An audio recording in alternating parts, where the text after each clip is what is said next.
Hi, everyone. Welcome. I know it's late in the day, so we'll try to keep this lively. So, we're going to be talking today about wealth management and digital assets. Everybody on this panel is involved with that topic in some way, slightly different ways. So, I'm just going to start with a pretty big picture question, which is attributing that largely to institutional investors. And I guess I would just, looking over the past few months, if each of you could just tell us a little bit about some of the shifts you've seen on the institutional side, like how they're investing in crypto. Are more of them investing in crypto? What's the vibe? Yeah, well, in regards to wealth, I would say institutions, there's two blocks. There's the allocators, Mhm. then there's those who want to establish themselves as a service provider, whether they're asset managers, banks, or others. We're seeing a big shift since the Trump election globally. We partner with people across the world, U.S., Canada, overseas, and the dynamics have changed to a point where they're looking for expertise and ways to provide wealth services around crypto for their clients on the TradFi side. So there's been a big uptick. Like I know the past few cycles, there's been discussions of institutions are coming, Mhm. and some have, but this cycle is real. We're seeing real capital coming from the sovereigns, real capital coming from the large, allocators, and now the service providers, the banks, asset managers, looking to get into the game for real. And this will all be being deployed between now and the next 6 to 8 months. Yeah, I completely agree with that statement. We're seeing multiple RAs reach out to us. Prominent RA, we manage digital assets exclusively, working our way into TradFi. But family offices, many other institutions are looking to make large allocations to this asset class and looking for the right way to do it. And I think, after things transpired in 21 with the way not to do things. We've got a lot of people here today explaining how to do it the right way. Segregated, bankruptcy remote, insured institutional custody. You've got, large allocations for these ETFs and treasury companies coming online. More and more, you're going to see products rolled out. These two gentlemen next to me have a lot of products that they've rolled out to the market for retail and other institutions to come in. So, yeah, I think we're just at the beginning of it. Yeah, so for DeFi Technologies, we kind of see things on two fronts, one in North America and in Europe, since we operate in both. Our primary subsidiary issues structured products, exchange traded products on European exchanges. And then we have a listed equity here in North America on the NASDAQ and SIBO Canada. But there were two big moments, I think, for institutions and institutional adoptions that really propelled this industry forward over the last year and a half. One was the initial launch of the coin ETFs here in the United States. And we saw an influx of inflows into a lot of our products. Of course, you saw successful ETFs in the history of any ETFs. And then the second was the Trump election. And that just legitimized that, okay, we're going to have a crypto friendly administration, and the US is going to open up to not just Bitcoin, but all of the other digital assets as well. So then again, we saw another increase in adoption and inflows into products into Europe. And then obviously, like, we're a listed company, we're an equity here in the United States. And before Trump got elected, a lot of the institutions wouldn't even take conversations with me or CEO DeFi Technologies. And now they're looking for exposure to the space. So we're getting meetings now, fortunately. Great, thank you. And so, as I call the panelists, I'm just going to ask some questions. Answer if you want. You don't have to all take turns. I want to follow up to that though, just on the whole Trump election thing, because there wasn't actually a regulatory change. It was more of a vibe shift, correct? Right. So I think that's really interesting because in other countries there are, for example, like in Korea, there's a so-called like shadow ban on institutional investment. There wasn't anything like that in the U.S. Right. It was just more people felt there was a vibe shift. I mean, is that correct? I mean, there was nothing that was Changes, but what that signaled was that the changes were going to come. right. And so people, and again, the institutions we're working with, whether it's banks or others, all had a team. The crypto team was getting ready to come online, but it was all in the shadows. Can't talk about it. Can't be public. What this allowed people to do is to come public and start reaching out Yeah. to firms like ours and others to start Away stigma. To get ready, Yeah. correct, yeah. Interesting. So, just want to talk a little about ETFs or ETPs or whatever we call them.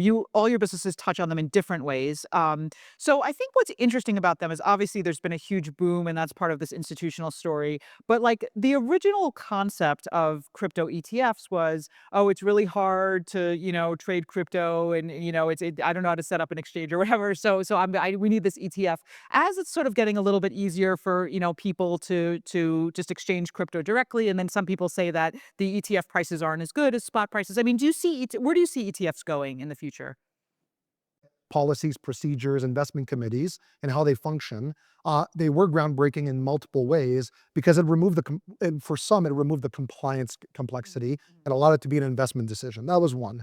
The second thing after that is it's vehicles that wealth channels and others understand. So how am I going to custody this? How am I going to generate reports? How am I going to advise and report on all this for my clients? ETFs, function in your normal accounts. And so it simplifies the world. So then all of a sudden, the wealth channels, the advisor channels, the RIAs, et cetera, could start at least having that discussion of getting that ETF on board like any other ETF and starting to decide how does this fit into model portfolio. So they are bringing innovation, although, for us in a financial way, to unlock more wealth to come into the space. That's how we see ETFs, is democratizing access and bringing vehicles that the masses understand and that fit investment committees. Yeah, I would say, so on our side for the wealth management, a lot of people have a lot of money in 401ks or other qualified accounts that are tax deferred or tax advantaged. A lot of employers are incentivized to allocate to those accounts and provide those for their employees. But like index products where you have weighted ETFs with multiple assets in them, so you have a diversification of exposure inside those products. I think that that's going to become much more prevalent versus just a single asset ETF. Yeah, I mean, we're a bit different. Europe doesn't really have ETFs. A lot of their structured products are an exchange traded product format where you're getting exposure to the underlying on a one-to-one basis. So we're primarily focused on issuing ETPs, wrapping the underlying asset in ETP form, giving you one-to-one exposure. We have roughly 78 different products as of today, with close to 60 different single digital asset underlines, which effectively makes us the most diverse digital asset manager globally. And we'll look to issue those ETPs or cross-list them into new and emerging markets like Africa, Asia, Middle East, Latin America.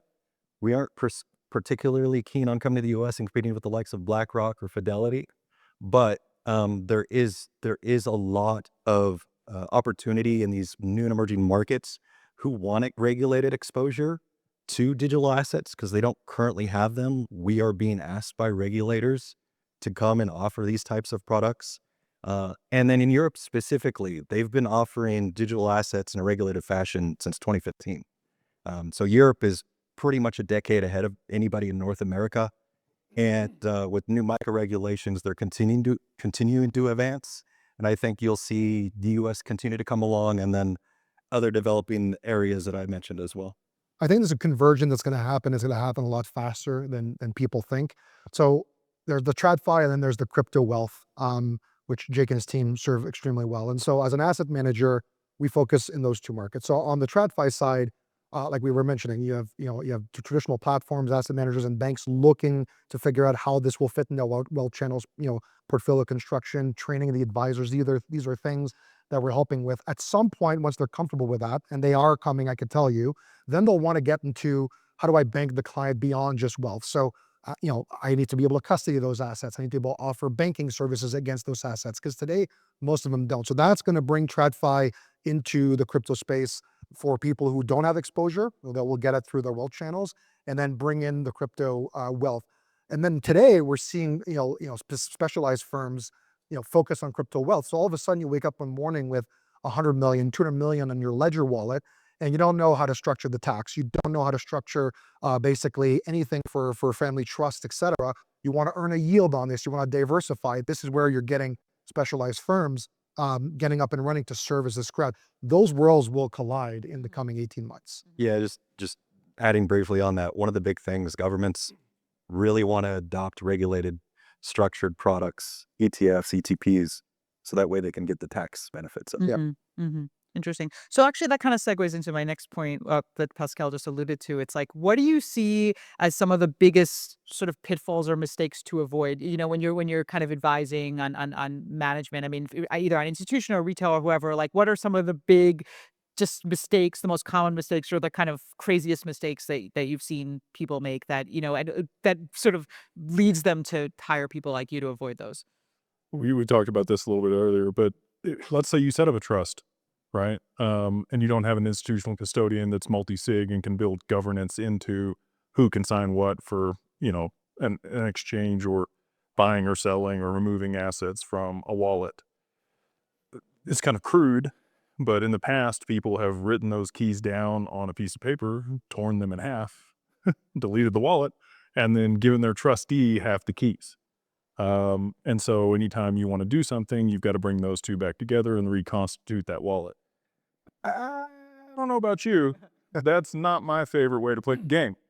So we provide an institutional way to be able to do that, that's compliant and has all that governance and those things in place. And, there's a point to freedom, right? Like people might want $1 million on a cold wallet that they can just put in their Faraday bag and jet out if something bad happens. I get that whole side of things, but when it comes to your generational wealth and passing this to your children or maintaining it within your estate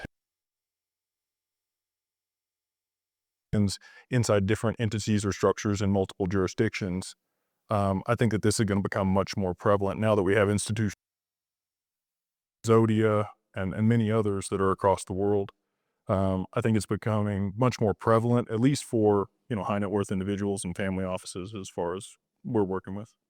I still think some people would think it's asset selection, but I wouldn't say that that's the case. I would add to what Jake said. It's the operational complexity people still don't understand, both at the TradFi side all the way to the most sophisticated family office, whether you're dealing. I remember a few years ago meeting with some CIOs who didn't know the difference between a North American-based ETF, a private, a closed-end fund, or an ETP issued in Europe.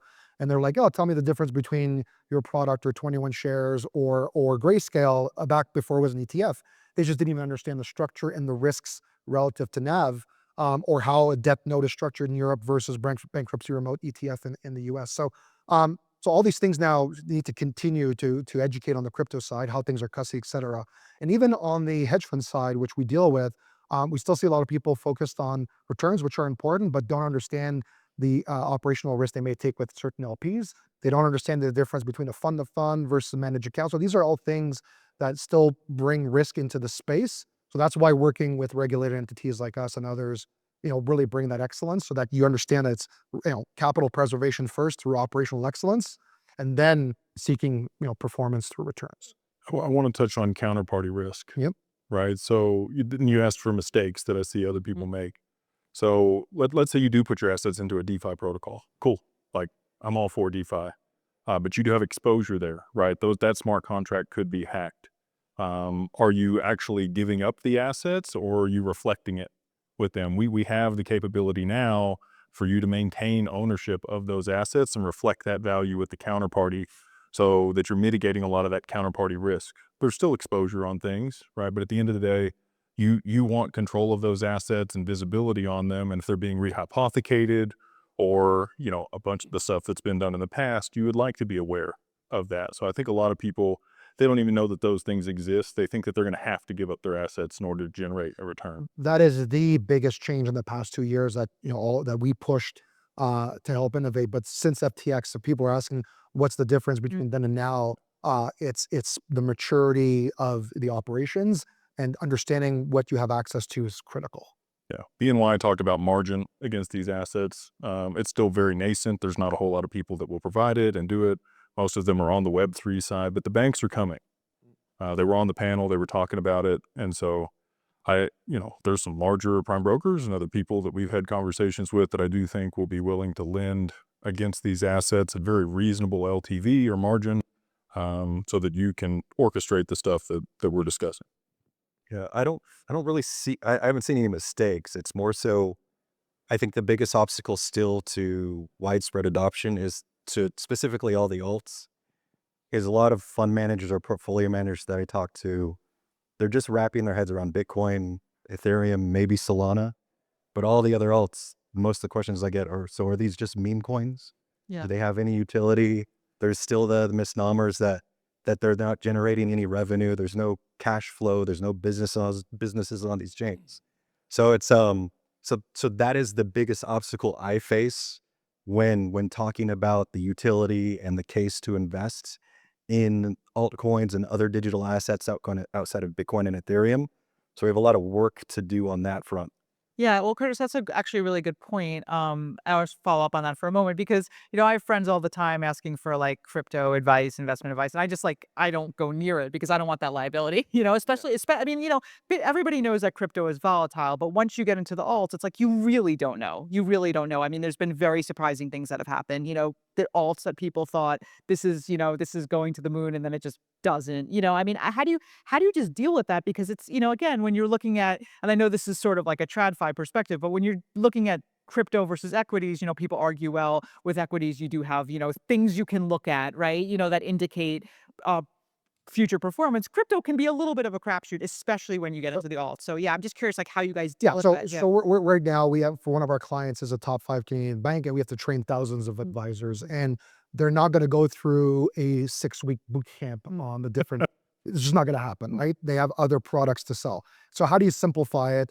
It has to keep it simple, stupid. And I'm not saying it's the only method or right method, but the way we try to educate that without going too deep into the technology, we'll do basic, sort of blockchain boot camps, but fundamentally, what is Bitcoin serving in terms of digital gold for a digital age, and a macro hedge into your portfolio? Your layer ones, right? So your Solanas, your XRPs, your ETHs. I think right now what you're seeing with Circle's IPO and the Stablecoin Act is an easy reference point. You don't need to understand how it works. You're just saying, are you bullish on stablecoins and what you're hearing in the news? Oh yes, I am.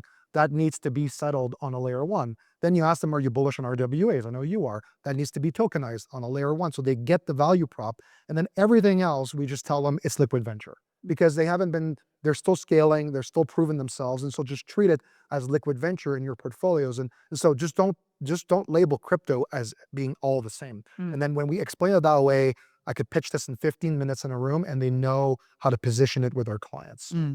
Yeah, you have to use analogies. I like Yeah. the liquid venture analogy, right? And if you can relate it to things that they like, get digital gold, they can think about that in their mind. So, the analogies and the education, to your point, I think we're still a little ways away from people. Like crypto is just such a different field. So I always wonder how people deal with that from an advisory side. I mean, we look at partnerships, we look at use case, we look at total addressable market cap for the problem that they're trying to solve with the blockchain, right? So I'll give you an example. Let's look at provenance, right? They have a bunch of tokenized real estate on chain. They have these mortgages that they roll up and do collateralized debt obligations, $750 million a month through Figure. That makes sense, right? You could also look at the insurance that's been tokenized on that chain. There's, $8 trillion in insurance globally. Only $225 million of that asset class has been tokenized on that chain. So if you really want to dig into the utility and the metrics, it's there. I don't think that actually affects the price of these Right. assets. Well, that's kind of the point. Yeah. Right. So there might be some actual utility taking place on these networks, but it's not driving the price. Most of the price is driven by the speculation in the market Yeah. and then also by Bitcoin, right? You have, Like tweets. Elon, look at Doge. So until the asset class matures beyond, we're at 4 trillion. We just crossed 4 trillion. Yeah, 4 trillion. Right. That's what I'm talking about. But when, we're not even close to gold. We're 1/3 of gold globally. So I think we need just a lot more adoption and liquidity before you can start putting the same type of metrics around these assets. But it won't necessarily be the same metrics. It'll just be a different way of doing analysis of, Right. Yeah, exactly. just like how you analyze a different stock. Tech companies are valued different than For sure. utility companies, right? So it will just become part of, I don't want to say securities analysis because they're not securities, but what I'm saying is it will become part of traditional wealth analysis and how it fits in a portfolio. Yeah. I think that the tokenization has certainly helped the narrative and given people that one big example of a killer app that's being built on alt chains. the Bitcoin is a proof of basically a store of wealth, whereas Ethereum, Solana, a few of the other alts, that's where the real technology is being built. That's where the rails and stable coins were the first big example. Somebody said it, I don't know, on Twitter, I think it was crypto's chat GPT moment. And so now that's really helped the conversations we've at least been having with fund managers and portfolio managers. Well, look, I related back to my early career where I started my first businesses in the high tech, bubble. And people, when Google and Facebook and all these IPOs came to market, people were saying that I miss, the upside, right? Because I wasn't part of the VC game. If you bought Google's IPO and you ran it for the past 20 years, you did pretty darn well, right?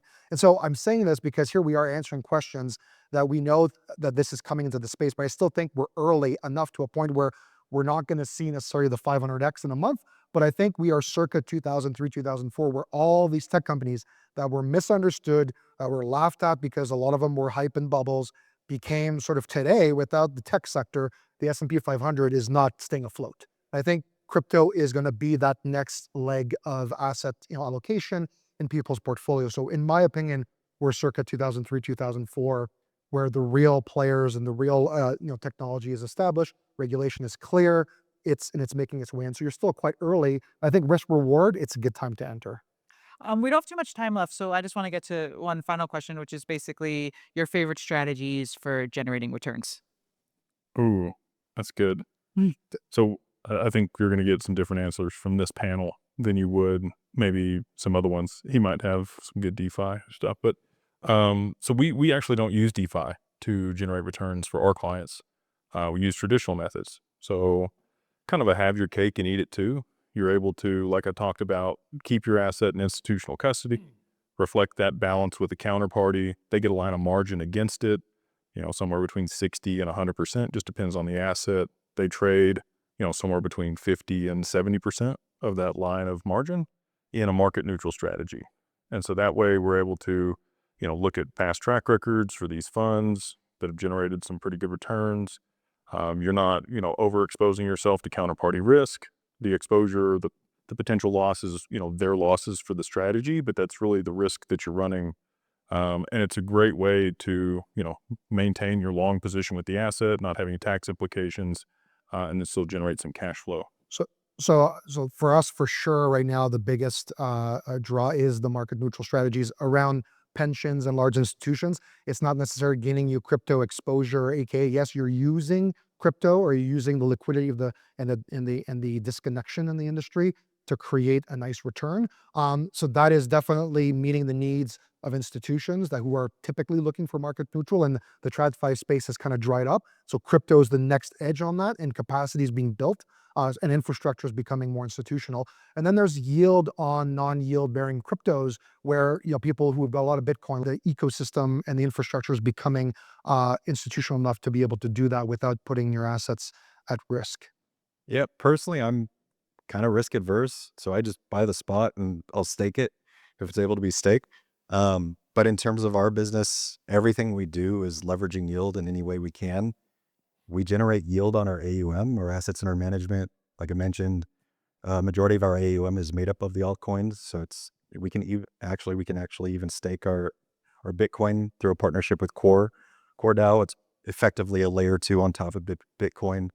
They developed the first dual staking mechanism where you actually were able to self-custody your Bitcoin. You get paid out in yield via core tokens. So we're able to generate revenue off of that. The company takes the yield on the AUM as revenue away from yield strategies. But we'll see. But yeah, Europe, we're able to offer staking products. We generate yield off of our AUM. And then here in the United States, it looks like we'll have yield-bearing ETFs here soon as well. It's coming. Yep. Right now, we're sort of witnessing a real stablecoin boom, and there's I understand that the technology, what it can do, but where's the real use case, right? Mm-mm. And so that's just a disconnect when the technology can do what it said it can do, but it was too early for market needs. And so now we're at this sort of crossroads where The technology was always there. It's gotten more robust. Regulations there. Now the use case is clear. And so it's just opening the doors more. And so it doesn't transform the products we create, although yes, you can now issue things where you're going to take stable coins in kind, et cetera. But what it does do is it just gets the doors open to continue growing the space. That's for us. It just allows us to transact faster, Mhm. right? So that yield, if it's paid in a stable coin, that person can go take it and do whatever they need to immediately with it, convert it to something else, or swap it into their bank account. Payments, I think is the killer app for crypto at the end of the day, and the speed and efficiency of the blockchain and a lot of these protocols bring to market with the stable coin and the issuance of that, I think is going to drive the velocity of money significantly higher. And it's almost, it's the lowest it's been in history. So we need that to be able to reduce into money supply and a lot of the other things that people view as bad. So I'm excited about stable coins. There hasn't been like an immediate effect on our business, but I would say, liquidity and speed for transactions, tokenized money markets that we're up here talking about that a little bit earlier, swapping back and forth from a stable coin into that. I think just, liquidity and speed is a big deal in the industry, and it's going to be great for us. So yeah, I think there's opportunity now for us to make strategic investments in stablecoin companies.